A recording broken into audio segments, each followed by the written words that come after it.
Good evening, everyone. It's a real privilege to welcome all of you to today's Fireside Chat on a topic that is increasingly shaping boardroom conversations: cyber risks hidden in supply chain network. So, whether you're a CISO, a business leader, or a student stepping into this domain, understanding supply chain risk has never been more important. So, to help us unpack this, I am joined by Dr. Sumit Shandilya. He is the Executive Director at QGS Group, an expert with deep experience in navigating the complexities of global supply chains. Good evening, Dr. Sumit. How are you doing? Good evening, Juhi. I'm doing good. Thank you. How about you? I'm great, sir. Thank you so much. And it is a pleasure to have you here with Zeron. So, let us begin this fireside chat with a very simple question. What exactly is supply chain risk, and why should every leader pay attention to it? Okay. See, supply chain is responsible for smooth flow of materials, services, money, information, or in short, I can say value to their customers. Now, anything that disrupts that smooth flow is actually a supply chain risk. It can be because of, let's say, some cyber threats, or maybe some strike at some vendor, or a natural disaster, or today, I mean, I can even say that even a social media backlash can cause a supply chain risk, I mean, with respect to a supplier. So today, I mean, leaders must pay attention to all these risks because these risks, and they cannot stay isolated. These risks, they cascade along the chain.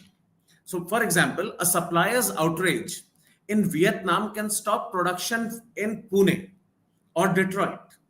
So in short, in today's world, a small crack in one supplier can shake the entire chain. So leaders, they cannot afford to ignore it. Absolutely, Dr. Sumit. I mean, that is really true. On a side note, I would like to inform our audience that if you have any questions, you can post it in the comments, and Sumit sir and I will be happy to take them up. So, moving forward, Mr. Sumit, leaders often focus on the obvious risks like vendor contracts or delivery timelines. But where do you see the most hidden risks in supply chain networks that leaders tend to miss? Okay.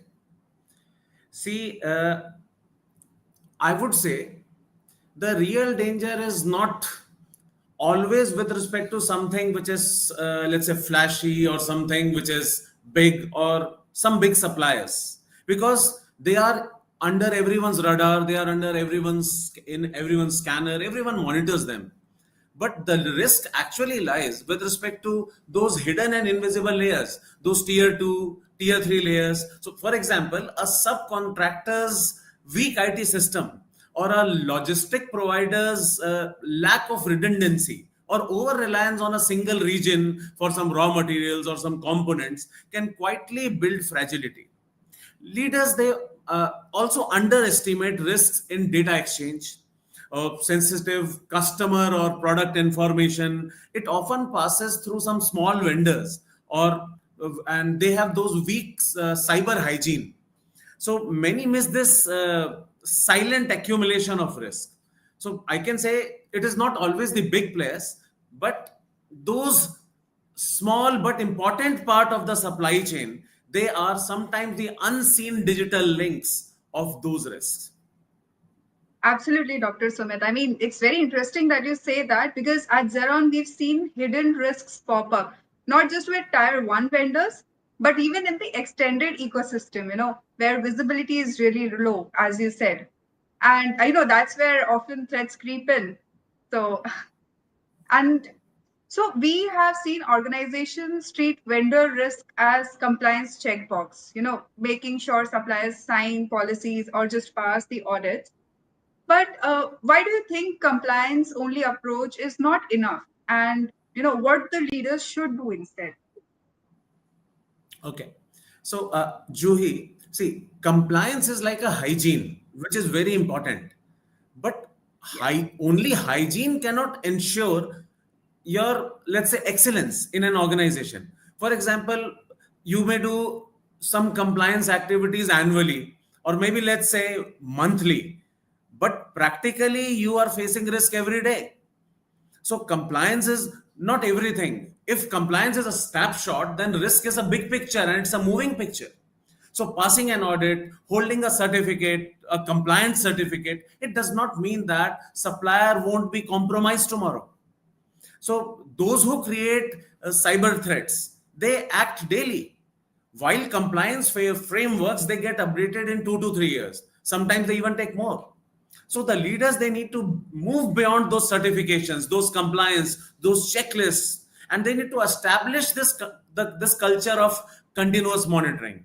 So joint simulations, real-time data sharing, even with vendors if it is required. Right. I mean, as you say, compliance alone doesn't equal to security. We have seen this firsthand when working with organizations through our Vendor Pulse platform. CISOs want continuous visibility, as you rightly said. They want real quantified insights for better decision making, quantified decision making backed by data. Rather than one-time compliance scorecards and check boxes and ticking the boxes. It's all about understanding the risk posture in real time, not just passing audits. They rightly said. So, Dr. Sumit, we know that in the supply chain industry, quality and excellence programs have transformed resilience. So, according to your vast experience, what lessons can be learned from these disciplines? What can be applied to make sure supply chains are more resilient against cyber threats? Okay. See, first of all, there is this direct linkage when we talk about this quality excellence programs and we try to link it with the cyber threat. See, from quality, we learn that doing it right the first time, prevention over inspection. From excellence models like, for example, Malcolm Baldrige or EFQM, we learn to build robust processes, focus on continuous improvement, integrate risk-based thinking into our processes in daily operations. So just like that, we measure defects, we run root cause analysis.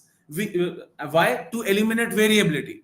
So the same mindset can be applied to cyber threats, like track incidents, analyze patterns, strengthen weak points, and all of these things before any failure, before the happening of any failure.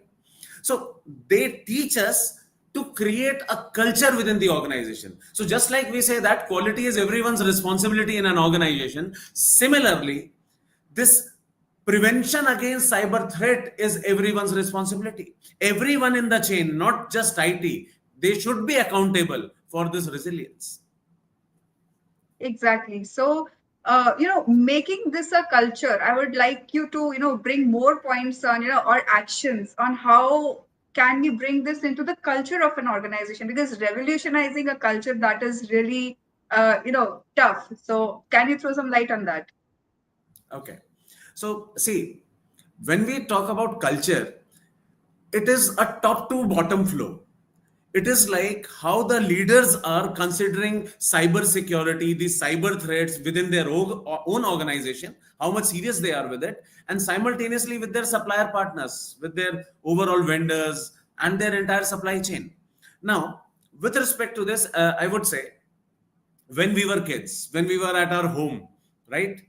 We used to do majority of the things how our parents curated with respect to our family.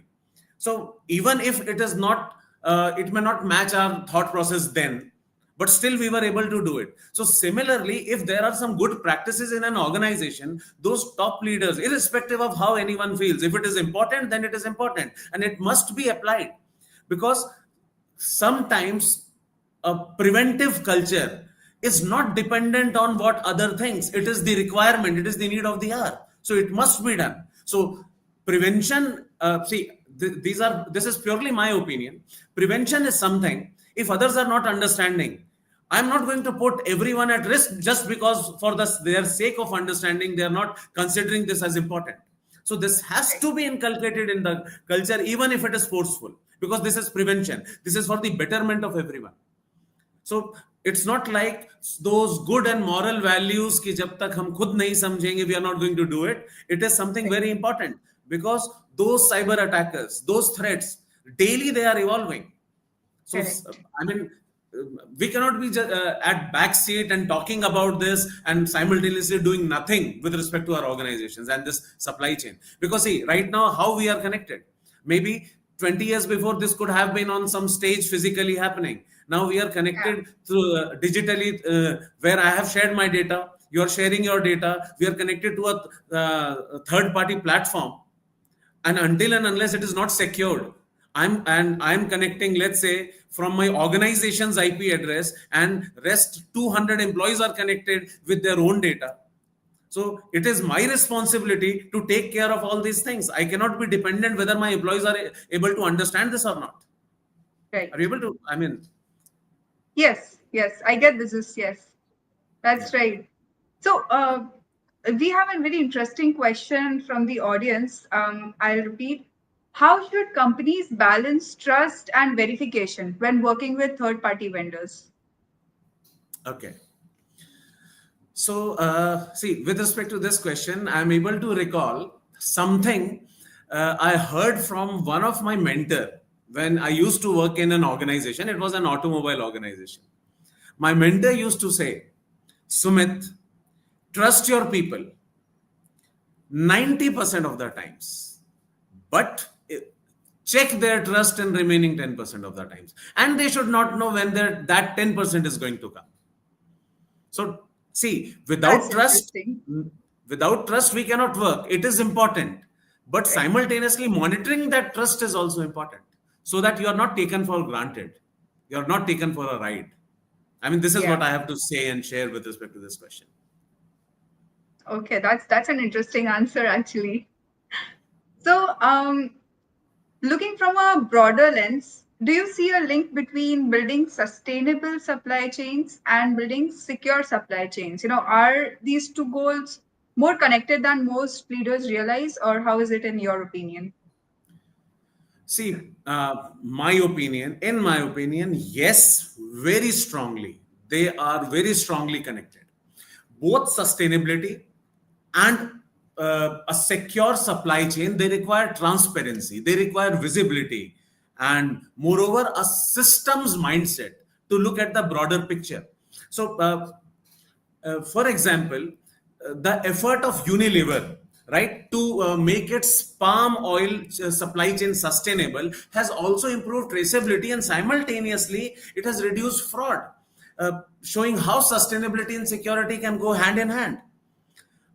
A sustainable supply chain, it avoids over dependence on fragile systems.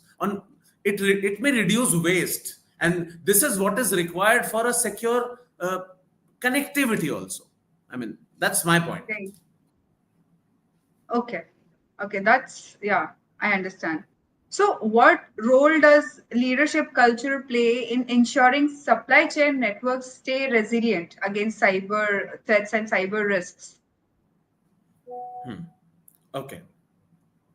See, when you say, or I mean, I'm just paraphrasing the question. So you're asking that what role leadership culture plays in ensuring that these supply chain networks are resilient against cyber attacks. Cyber threats. Yeah. Yeah. Okay.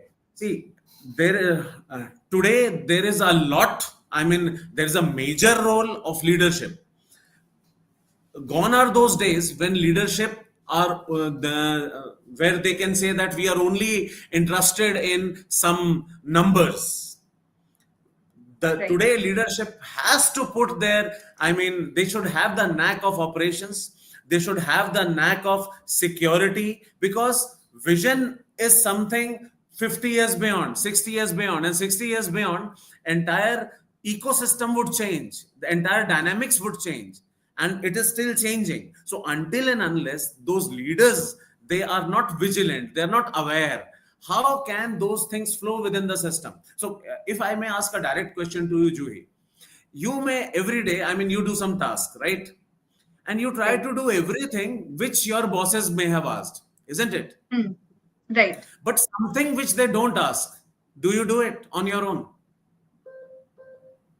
It depends on the context. So most of the times, no. But yes, if I feel that it is required for a background task, then I do it. So this means something which has not been asked depends on your own morals and ethics, that whether you want to do it or not. So Correct. instead, a leader should ask those right questions, because then their team are going to be on it. So those right questions, these suppliers, this supply chain risk, this digital risk, this cyber threats, these are those right questions of the today. Those leaders should ask their team. Then only they are going to ensure that these things are being managed. Because, or else, just like your answer, only those people who are aware, or those who think that their moral ethics are like that, they should follow this, they are only going to do it. But the entire organization is going to be facing that threat. Absolutely. That's actually true. Uh, one question that popped up with this was that how can organizations actually turn supply chain risk management into a strategic advantage, rather than just treating it as a cost center? Okay. See, over the years, the awareness, even in the management, has increased with respect to the risk. But still, when I go to different organizations, even if I talk to leaders, I still find that many organizations, including some people at significant positions, they do not understand the risk completely. And many or most companies, they still treat risk management as an expense, or something like an insurance expense. Right, But right. the real winners, they use it as a brand and trust differentiator. Just imagine telling your customers and investors that your supply chain has built-in transparencies, ethical sourcing, redundancy. So it may become your competitive advantage. It may reduce downtime. It may attract partnerships. It may create customers' loyalty. So, strong supply chain management, it isn't an option, it isn't a cost. This is the new currency of trust and resilience in the market. Yeah. Okay, that's actually insightful. And Uh, one more thing. I mean, yes. I'm able to even recall. See, Tesla, Apple. So these organizations, these big names, they heavily invest in diversifying their suppliers. They Hmm. map risks. They go for multi-sourcing, which not only protects their own organization, but they manage their risk against all the disruptions which is happening with respect to an organization. So Right. So, yeah, please go ahead. I was just closing it, that there is no need to reinvent the wheel. This is something which has already been pushed. This has already been proven. So practically, it is the time to follow those things which are right with respect to the context, rather than proving them again and again that they are right in the context. Correct. So you said that the organizations are diversifying their vendors, to distribute the risks, I may say. So my question is that how can they balance the risk and evaluating those vendors? Because multiple vendors means, handling multiple assessments and going through multiple processes. And, different vendors may bring different types of risks to the organization as well. So how can, your organization balance that? Okay. So I'll answer it, but I'll answer it in two stages. At first, uh, okay, let's say Juhi wants to grow big. If she Hmm. wants to grow big, then she's going to have added responsibilities. She's going to have added accountabilities, and Correct. moreover, she's going to have that picture she has to portray in front of everyone, that she's the one who is going to take care of all of this, isn't it? Right. Right. Now, can Juhi afford that someone is saying, how will you manage all this? I mean, this was Juhi's decision to grow. And if it was her decision to grow, then she is responsible to manage all these things. Now, it cannot be an excuse that now these things are big. How will I'm going to manage? Similarly, none of the customers are asking these organizations to grow big. But if you want to grow big, It's your responsibility to ensure that you are managing these threats, you are managing Right. these risks, you are managing all your supply chains. Now, the second aspect, these organizations, when they have those bigger supply chains, yes, sometimes it is easier to say that managing them, we are managing it, but managing them is a bit difficult task. It's not that easy. Hmm. So Hmm. these companies, let's say in automobile manufacturing, there is a strong network of SQA, which is called as supplier quality assurance. Hmm. They have dedicated teams who manage those suppliers. So this is Okay. being done. I mean, this is not Okay. something which is not being done. It is being done. It is Hmm. being Hmm. managed. Hmm. They face challenges. Yes, every year there are fresh challenges, but they overcome it. Then again there are new challenges. They overcome it. But this is Yeah. how the life runs. Correct. But It's this a is being continuous cycle. Right. yeah. Right. So I can see a few interesting questions from the audience. One of Mhm. the questions is, in a fast-growing organization, what's more dangerous, moving too quickly or not moving fast enough? Okay. Can you just come at that question again? Sure thing. To repeat, in a fast-growing organization, what's more dangerous, moving too quickly or not moving fast enough? Okay. What is too dangerous? Moving too quickly Right. and not Or moving not fast. moving too fast enough. Yeah. Okay.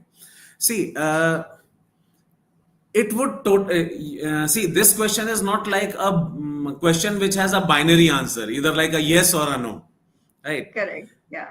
It depends on the context. I mean, you cannot say if it is a 100 meters race, then moving fast enough is not enough. It would depend on how fast are your competitors, because this Right. is relative, right?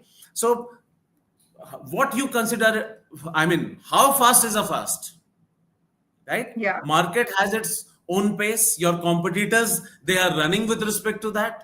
Are you competing the market, or are you competing your competitors, or you're not competing anyone, you're just trying to satisfy your customer needs? I mean, Right. those contexts would define how fast you should run, because if the needs of those customers are changing too quickly, then practically you should also change quickly.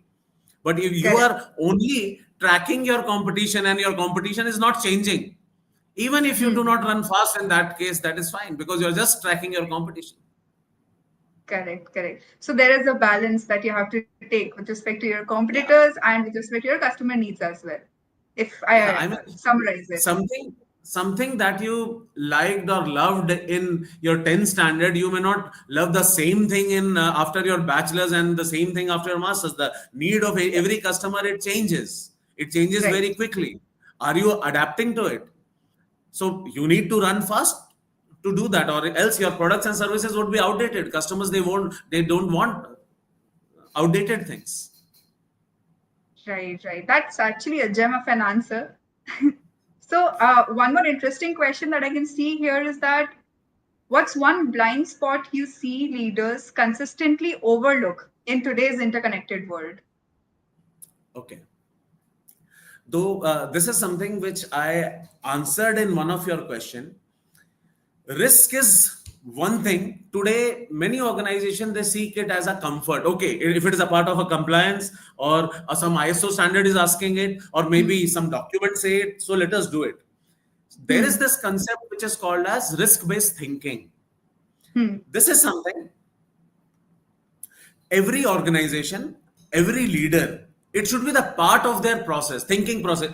I should say, this question with respect to risk or risk based thinking should be the part of every day's morning's meeting.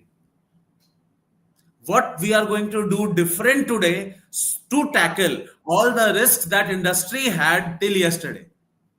Hmm. Did we plan for that? Do we have some actions, or are we going to start afresh? These are those questions which must be tackled daily, because, or else why you are a manager? Right. Right. That's true. Okay.